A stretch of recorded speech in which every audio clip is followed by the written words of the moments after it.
Di serial Loki, karakter ini dikategorikan sebagai gender fluid dalam keterangan kertas biodata begitu dia ditangkap oleh TVA.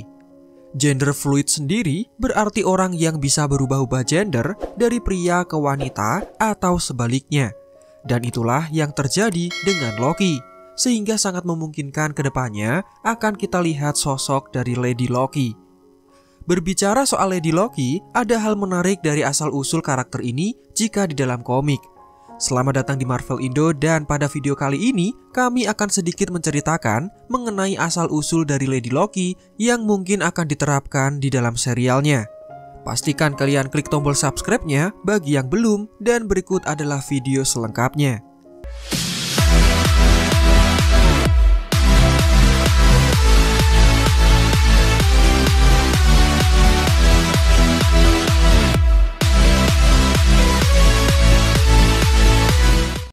Diceritakan, setelah event Ragnarok, Asgard dihancurkan dan semua penduduknya tewas, termasuk dengan Thor dan Loki.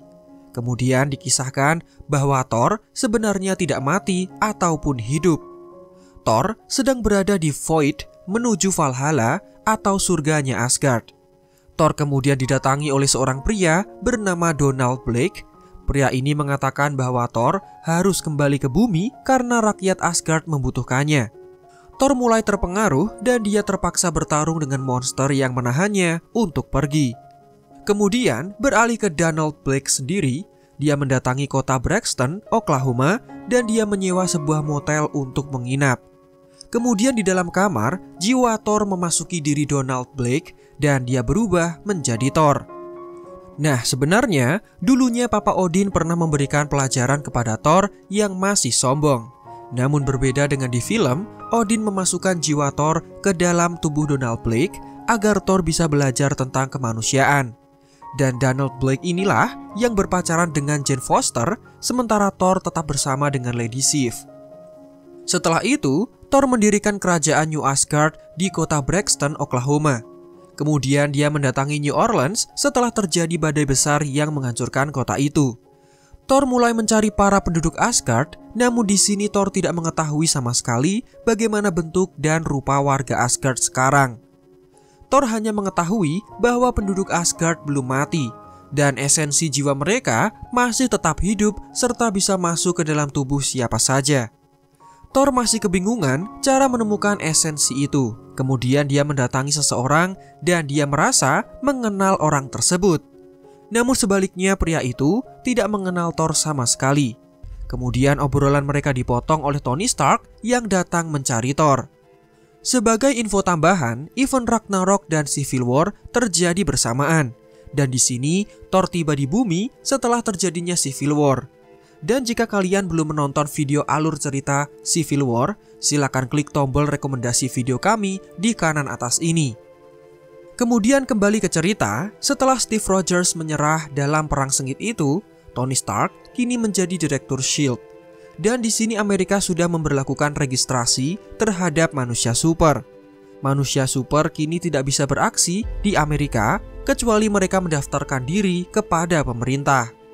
Dan di sini Iron Man langsung to the point meminta Thor untuk mendaftarkan dirinya sebelum melakukan sesuatu di bumi. Thor yang masih memiliki banyak masalah jelas sangat murka melihat Tony Stark yang seakan-akan mengatur dirinya. Thor langsung mengeluarkan kekuatan petirnya dan langsung menyambar Tony. Thor semakin marah ketika mengetahui bahwa Tony Stark mengambil sampel rambut Thor dan menciptakan sebuah cloning berupa robot berkekuatan super seperti Thor yang akhirnya malah membunuh Goliath di event Civil War. Thor yang pada dasarnya adalah seorang dewa sangat marah ketika manusia seperti Tony mengaturnya. Kemudian dia menghajar Tony secara membabi buta. Pada akhirnya Thor menjelaskan bahwa dia sudah membangun Asgard di Oklahoma. Dan sekarang dia sedang dalam misi mencari penduduk Asgard. Begitu mereka sudah ketemu, mereka semua akan tinggal di Oklahoma dan tidak ada satu orang pun yang bisa melarangnya. Thor menegaskan bahwa peraturan manusia tidak berlaku padanya dan warga Asgard nantinya. Iron Man akhirnya kembali ke markasnya dan dia hanya melihat armornya yang hancur berantakan. Akhirnya, Tony Stark tidak akan mengganggu Thor untuk sementara waktu ini. Mungkin jika Ragnarok tidak terjadi, bisa dipastikan Thor akan berada di pihak Steve Rogers. Bagaimana menurut kalian? Silahkan tulis di kolom komentar. Berlanjut ke Thor, instingnya kemudian kembali mendatangi seorang pria tadi. Dan Thor mengatakan bahwa pria itu memiliki tugas penting bagi Asgard. Kemudian Thor mengeluarkan esensi jiwa di dalamnya dan ternyata pria itu adalah Heimdall. Thor terlebih dahulu mencari Heimdall karena dia membutuhkan kekuatan penglihatan dari penjaga Asgard tersebut. Kemudian Heimdall mengarahkan Thor ke sebuah lokasi baru di Afrika.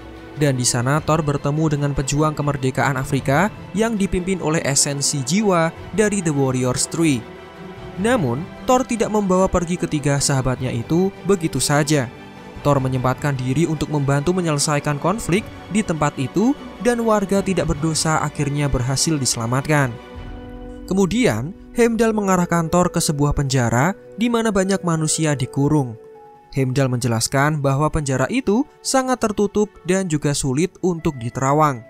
Heimdall juga menjelaskan bahwa penduduk Asgard di sana juga dijaga oleh sebuah entitas yang sangat kuat dan entitas ini tidak bisa dijelaskan oleh Heimdall.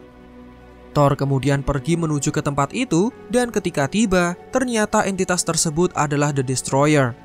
The Destroyer sendiri adalah senjata ciptaan Odin yang digunakan untuk menantang Celestials. Jika Destroyer ciptaan Odin bisa mengalahkan Celestials, sementara Eternals adalah ciptaan Celestials, menurut kalian siapa yang akan menang jika Eternals dan The Destroyer diadu? Boleh tulis jawabannya di kolom komentar. Kembali ke cerita, The Destroyer ini memiliki kekuatan yang sangat besar. Namun singkat cerita, Thor berhasil mengalahkannya. Tubuh Destroyer itu kemudian terbuka dan dari sana keluarlah Balder the Brave. Di dalam mitologi Nordik yang sebenarnya, Balder ini memiliki peran penting bagi Dewa Asgard. Selain menjadi penjaga Asgard, kematian Balder juga menjadi pertanda dimulainya event Ragnarok. Namun di komiknya, Ragnarok malah disebabkan oleh ulah Loki.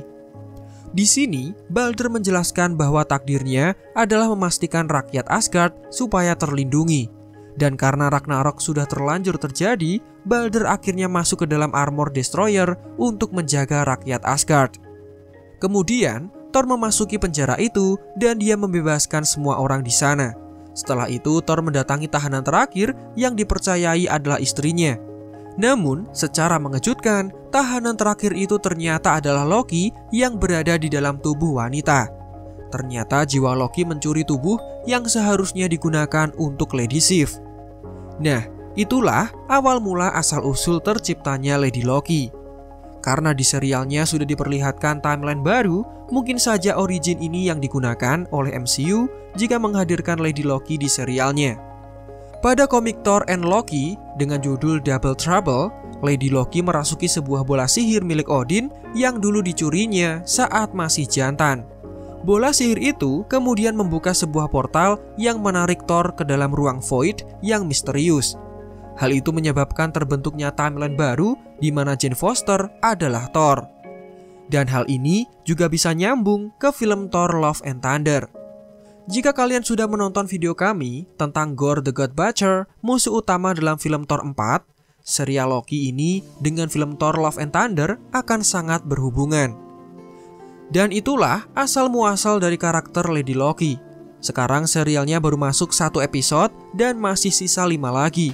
Kedepan akan kita lihat penampakan dari Lady Loki versi live actionnya. Silahkan like video ini jika menurut kalian informatif. Jangan lupa subscribe Marvel Indo Out dan sampai jumpa di video lainnya.